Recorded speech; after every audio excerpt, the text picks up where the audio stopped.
আপনার মগজাতে কোরআন যখন আপনি তেলাওয়াত করবেন, এই কোরআনের স্বাদ আপনি মোবাইলে শুনবেন বা পড়বেন পাবেন না, কিন্তু কোরআন উজু করে যখন তেলাওয়াতে কোরআন হাতে নিয়ে পড়তে শুরু করবেন তার স্বাদ পাবেন আলাদা। আজ আমরা সেদিকে নাই, শুধুমাত্র মোবাইল নিয়ে রাতি ব্যস্ত 24 ঘন্টা কেটে যাচ্ছে, কিন্তু সময় আপনার কাটছে কোন দিকে? এইদিকে দেখতে হবে। সকলের জন্য নির্ধারিত সময় করা হয়েছে বা আমরা একটা সেকেন্ড আগে বা পেছিয়ে কোনোদিন বাঁচতে পারি নাই। যতজন চলে গেলেন, আমাদের একজন ওস্তাদ গত বৃহস্পতিবার দিবাগত রাত্রে ফজর নামাজের নিয়ত করেছেন, সুন্নত নামাজ পড়েছেন, ফজর নামাজ পড়ছেন। ফজর নামাজ পড়তে পড়তেই নামাজের হালাতে তিনি আমাদের উস্তাদুল উলামা শেখ মুফতি মুজাহিদুল কাদরি সাহেব তিনি ইন্তেকাল করলেন। বললেন ইন্না লিল্লাহি ওয়া ইন্না ইলাইহি রাজিউন। তিনি নামাজের হালাতে ইন্তেকাল করেছিলেন।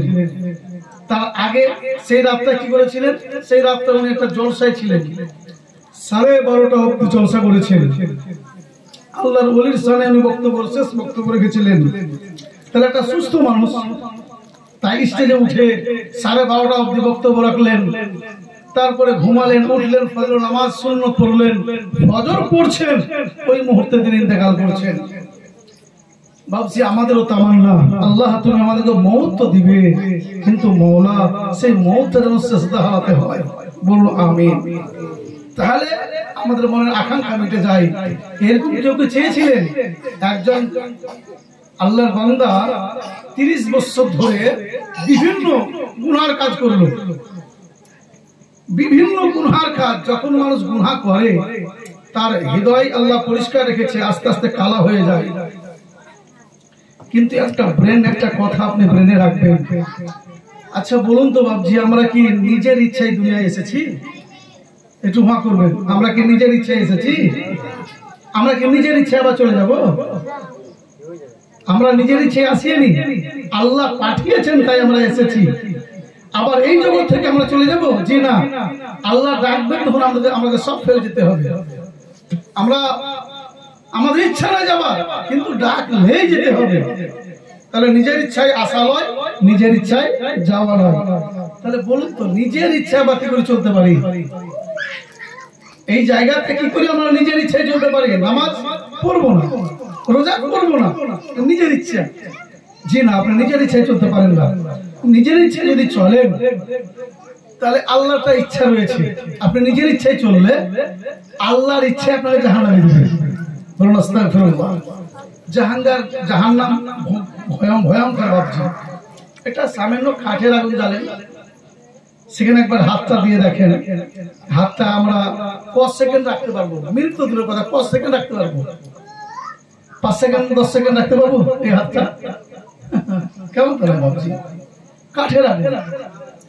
এর চাইতেও গ্যাসের আগুনটা আরো পাওয়ারটা বেশি। তার চাইতেও যেটা ঝাল করে,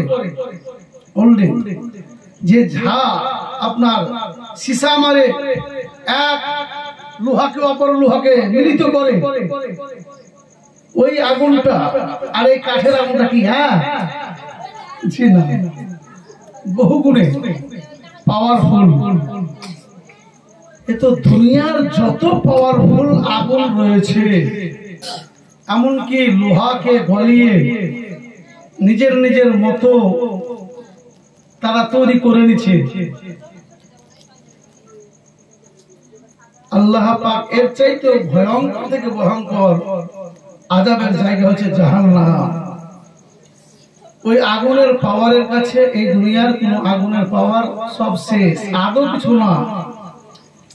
তাফসীরে এসেছে, হাদিসের মাঝে পাওয়া যায়, জাহান্নামে রাসূল পাক বলেন যে জাহান্নামের একটা ছিদ্র, মানে যে আপনার আমার মায়েরা কাপড় সেলাই করে তাকে ছুঁচ বলে, ওই ছুঁচের মতো যদি জাহান্নামকে ফুটিয়ে দেওয়া হয় আর ওই ছুঁচের ছিদ্র দিয়ে যদি এই দুনিয়ার দিকে আগুনটা ধাওয়া করে, রাসূল পাক বলেন পৃথিবীর মাঝে যত সবুজ গাছ ঘাস রয়েছে সব পুড়ে ছাই হয়ে যাবে। বলেন সুবহানাল্লাহ। পৃথিবীর মাঝে না মানুষ না জানোয়ার না কোনো পশু প্রাণী কেউ আদৌ বাঁচতে পারে নাই। তাহলে বলুন আমরা কোন জায়গায় রয়েছি? আর মওতের পরে নিজের ইচ্ছায় চললে ওই ভয়ঙ্কর জাহান্নাম আল্লাহ রেখেছেন, যেই তাপমাত্রা লাগার মতো আমাদের কাউরের কোনো শক্তি নাই। তাহলে সেই দিকে লক্ষ্য করে যদি আপনি আমি না চলি, সব বেকার বা বৃথা হয়ে যাবে। দুই একটা পয়েন্ট দিয়ে আপনাদেরকে যাই। আমাদের মওতের ভয় কার নাই বলুন তো? আমাদের মওতের ভয় কার নাই? আমরা মুখে বলি মওতের ভয় আমাদের আছে, হৃদয় মেনে নেয় না। আপনি যদি একটা গাছকে প্রশ্ন করেন, ঘাসকে প্রশ্ন করেন, আর ঘাসের যদি জবান দিয়ে দেয়, ওই ঘাসও বলবে যে আমার ভয় আছে। বলে ঘাস তোমার কোনো ভয় নাই, তোমার কোনো ডর নাই। তো কি বলছেন বলবে স্যার আমার কোনো ভয় নাই? বলে গাছ, এ ঘাস তোর কি ভয় আছে? বলে এই জি আমার ভাই, এরা ছাগল ছেড়ে দিলেই চলে যাবে, আর কখন চার পায়া জানোয়ার এসে আমাকে মুড়ে খেয়ে না নেয়। ঘাস বলছে আমাকে ভয় হয় চার পায়া দেখলে। গাছ বলছে আমাকে ভয় হয় চার পায়া দেখলে, কখন এসে আমাকে মুড়ে খেয়ে নেবে।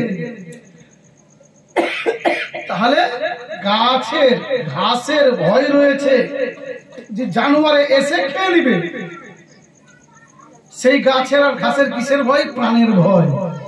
ওই জানোয়ারকে জিজ্ঞাসা করেন, জানোয়ার চার পায়া তুই খাচ্ছি ঘুরে বেড়াচ্ছি, তোর কিসের ভয়?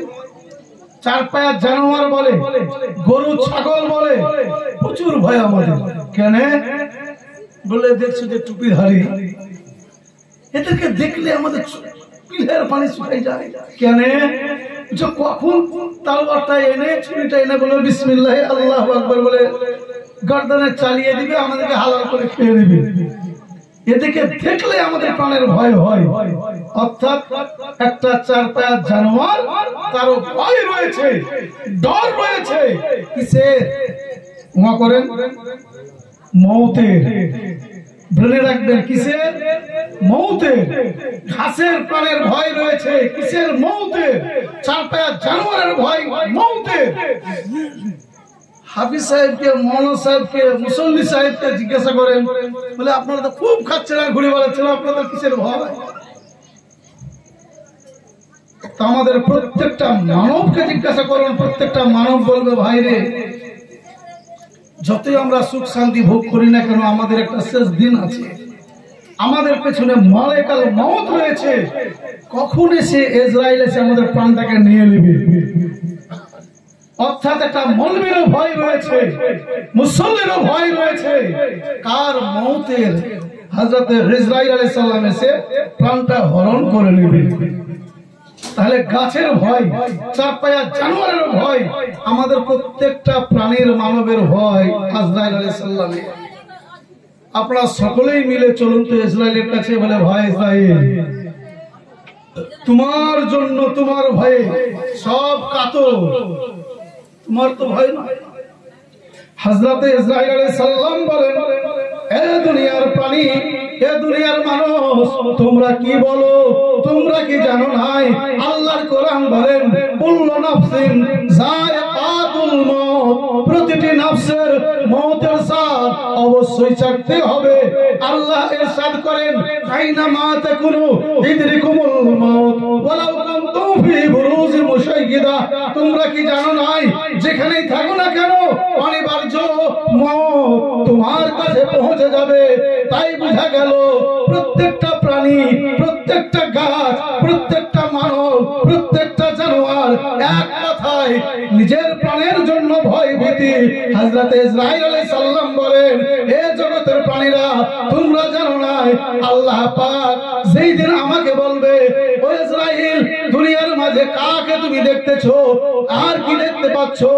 ইসরাইল আলাইহিস সালাম বলবেন, ও রব্বুল আলামিন, দুনিয়া থেকে নিয়ে আমি পূর্ব পশ্চিম থেকে নিয়ে উত্তর দক্ষিণ থেকে নিয়ে জমিন ও আসমান থেকে নিয়ে কুল কায়নাতকে খুঁজলাম, কাউকে আর পাই না, কোনো আর প্রাণী নাই। রব্বুল আলামিন বলেন, ইসরাইল তোমাকে আমি কি প্রাণ দিয়ে তৈরি করি নাই?